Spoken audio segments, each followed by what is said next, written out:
Hi guys, in this tutorial I'm going to teach you how you can delete a Teamspace in Notion.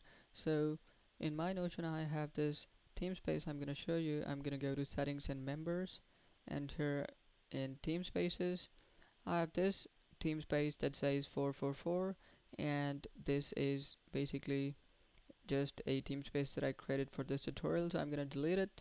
So if you press these three dots, it won't give you an option to delete. It will only give you the option to archive this Teamspace. So press this archive button and press archive Teamspace. Type the name of the Teamspace, then press archive Teamspace and proceed without moving pages, and it is archived.